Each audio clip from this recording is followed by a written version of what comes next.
United nation, वहां अमीरों के प्रतिनिधि बैठते हैं, कोई गरीब आदमी वहां चुन के नहीं जाता। लाल बहादुर शास्त्री के बेटे का नाम आपने नहीं सुना हो, उनके परिवार के वंशजों का नाम आपने नहीं सुना होगा, चौधरी चरण सिंह के परिवार के लोगों का नाम आपने नहीं सुना होगा, क्योंकि किराए के घरों में रहते हैं। ये जानते हैं जो बेईमानी नहीं करता उसके साथ दिक्कतें होती हैं, क्योंकि वो हवाई जहाज कहां से लाएगा, वो तो तांगे पे बैठ के प्रचार करेगा और हमको तांगे वाला नेता पसंद नहीं है।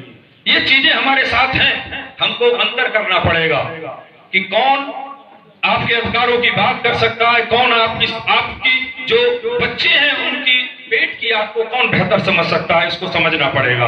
अगर आप इस बात को नहीं समझेंगे तो मैं समझता हूं कि आज भी बाबा साहब का जो विचार है वो आपके दिलों में नहीं है। अगर दिलों में आप इस विचार को रखते हैं तो इसको कहीं ना कहीं प्रासंगिक करके दिखाइए, तभी मैं मानूंगा कि आप लोग बाबा साहब के सच्चे अनुयायी हैं।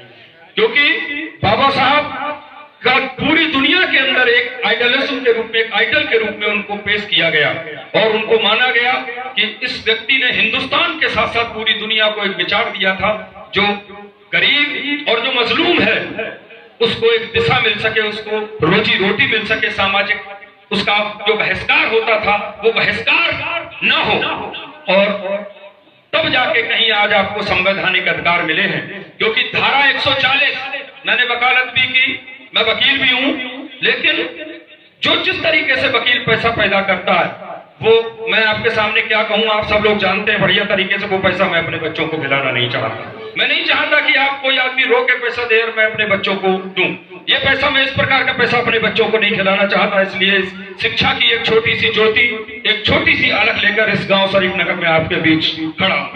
और निश्चित रूप से ये मानिए कि शिक्षा के क्षेत्र में हम उस लेवल की एजुकेशन को प्रोवाइड आपके क्षेत्र में कर रहे हैं कि आप निश्चित रूप से आप ये मान लें कि हम साथ साथ कंपटीशन की आईआईटी और नीट की तैयारी हमने 8 साल में बांट दिया है कि आपका बच्चा डॉक्टर और इंजीनियर बने।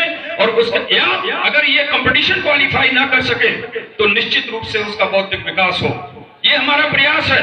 हमारा प्रयास ये नहीं है कि हम सिर्फ आपको मार्कशीट थमा के सिर्फ दर्जा आगे बढ़ा दें, ये इससे कुछ नहीं होता। मार्कशीटें लेके लोग चने खाते हैं, उनमें मैंने देखा दिल्ली के अंदर ऐसे करके उठा के फेंक दिया करते हैं। अगर आपके अंदर साउंड नॉलेज नहीं है, अगर आपने स्टडी नहीं किया है, तो शायद आप अपने अधिकारों से वंचित रहेंगे। निश्चित रूप से आप अपने अधिकारों के प्रति सजग नहीं रह सकते। इसलिए अपने बच्चों को शिक्षित कराइए, और शिक्षा भी ऐसी होनी चाहिए जो सिर्फ मार्कशीट तक सीमित ना हो। शिक्षा वो होनी चाहिए जो आपको अधिकारों की बात सिखाए, जो आपको रोजगार परक शिक्षा होनी चाहिए कि कल को अगर आपके बच्चे को गवर्नमेंट से कोई नौकरी या रोजगार नहीं मिलता है तो अपने आप खड़ा होकर बच्चा जो है कुछ कर सके।